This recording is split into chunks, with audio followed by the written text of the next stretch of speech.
Hello everyone, welcome to Jyotsna study zone.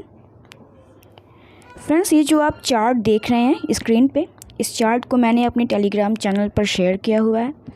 तो वहाँ पर जब मैंने शेयर किया तो कुछ स्टूडेंट्स को इसे समझने में प्रॉब्लम हो रही है कि इस चार्ट का यूज़ कैसे करना है। तो चलिए आज मैं इसी पे वीडियो बना रही हूँ, तो आप इस वीडियो के बाद आपको कोई भी दिक्कत नहीं होगी। तो जैसे कि क्वेश्चन आता है एग्ज़ाम्स में कि कोमल रे से शुद्ध गा की दूरी कितनी होती है, तो इसको हम सेंट और सेवर्ट के माध्यम से समझ सकते हैं कि इसकी दूरी कैसी होती है। तो चलिए फ्रेंड्स, मैं इसको आपको बता देती हूँ। आपको ये स्क्रीन पे छोटा दिखाई दे रहा होगा, लेकिन मैं इसको अपने टेलीग्राम चैनल पर शेयर की हुई हूँ, वहाँ से आप इसे देख सकते हैं। तो चलिए हम स्टार्ट करते हैं। तो जैसे कि अभी आप यहाँ पर देख रहे हैं कि यहाँ पे सारे स्वर दिए हुए हैं। उन स्वरों के नाम ये देखिए दिए हुए हैं, उनके रेशियो दिए हुए हैं, उनके सेवर्ट और उनके सेंट भी दिए हुए हैं। और यहाँ पर जो है पूरे जो 12 स्वर होते हैं हमारे, उनके नेम दिए हुए हैं। और यहाँ पर जो है इन्हीं स्वरों की फ्रीक्वेंसी यानी कि आवृत्ति दी हुई है, और यहाँ पर रेशियो इंटरवल्स दिया हुआ है। यहाँ पे एग्जाम्पल भी दिया हुआ है कि कैसे इसको निकालना है। तो अगर आप इसे पढ़ लेते हैं तो ज़रूरत ही ना पड़ती मुझे वीडियो बनाने की। तो चलिए कोई बात नहीं, मैं आपको ये सिंप्लीफाई कर देती हूँ आज आसान शब्दों में। तो हम इसमें सबसे पहले देखेंगे मेजर टोन। मेजर टोन क्या होता है? मेजर टोन यानी कि गुरु स्वर अंतराल। जब किन्हीं दो स्वरों में 8:9 का अनुपात या फिर 9/8 का गुणांतर हो तो इसे मेजर टोन या इंटरवल कहते हैं। इसे चतुश्रुतिक स्वरांतर भी कहा जाता है। फिर है माइनर टोन या लघु स्वर अंतराल। जब किन्हीं दो स्वरों में 9:10 या 10/9 का गुणांतर हो तो उसे माइनर टोन इंटरवल कहते हैं। इसे त्रिश्रुतिक स्वरांतर भी कह सकते हैं। फिर हमारा है सेमीटोन। तो इसमें क्या है कि जब किन्हीं दो स्वरों में 15:16 या फिर 16/15 का गुणांतर हो तो उसे सेमीटोन इंटरवल कहते हैं। इसे हम द्विश्रुतिक स्वरांतर भी कह सकते हैं।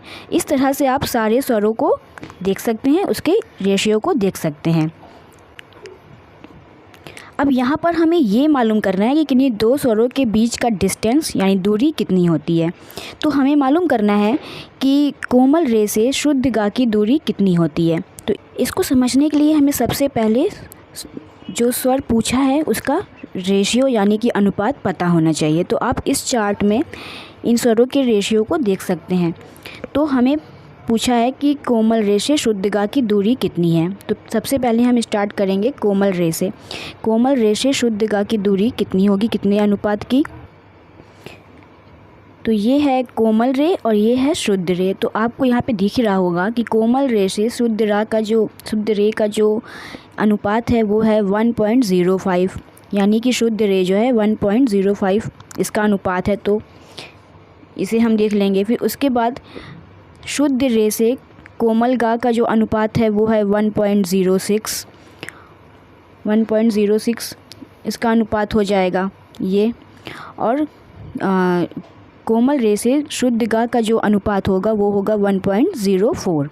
तो आपको इन अनुपातों को लिख लेना है और फिर इसी अनुपात के बाद हम इसका सेवर्ट देखेंगे इस चार्ट में।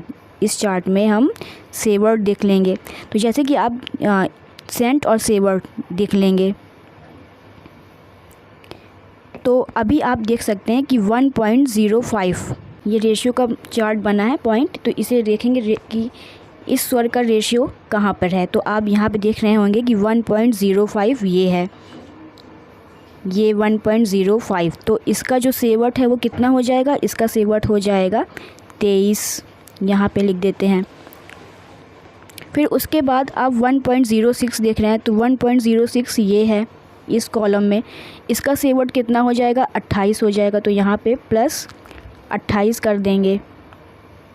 फिर इसके बाद 1.04 कहाँ पर है? 1.04 यहाँ पर। तो इसका सेवर्ट जो होगा वो 18 हो जाएगा। तो यहाँ प्लस 18 कर देंगे।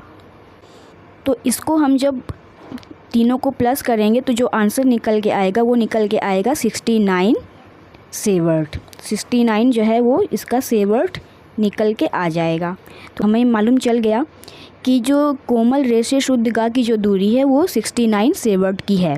इस तरीके से अगर ये सेवर्ट पूछ रहा है तो आप सेवर्ट निकालेंगे, अगर सेंट पूछेगा तो यहाँ पर सेंट देखेंगे। जैसे कि 1.06 का सेंट इतना हो जाएगा 111.7, 1.05 का सेंट जो है 90.2 हो जाएगा और 1.04 का जो सेंट है वो 70.06 हो जाएगा। इसको आप जब प्लस करेंगे तो आपका सेंट निकल के आ जाएगा। तो इस तरीके से आप किसी भी स्वर का सेवर्ट और सेंट निकाल सकते हैं, उसकी दूरी पता कर सकते हैं कि दो स्वरों के बीच में कितनी सेंट और कितनी सेवर्ट की दूरी है। आई होप कि आपको ये समझ में आ गया होगा। फिर भी अगर कोई प्रॉब्लम हो रही हो तो मुझे आप कमेंट में पूछ सकते हैं। और इस जो चार्ट है इसका मैंने जो PDF है वो मैंने अपने टेलीग्राम चैनल पर सेंड किया हुआ है, वहाँ पर आप देख सकते हैं, उसमें ज्वाइन हो सकते हैं। अगर आपको वीडियो अच्छा लगा हो तो वीडियो को लाइक कीजिएगा, शेयर कीजिएगा अपने दोस्तों के साथ, जिससे कि वो भी इसको समझ सकें और हमारे चैनल में ज्वाइन हो सकें। तो चलिए फ्रेंड्स, मिलते हैं नेक्स्ट वीडियो में। Thank you.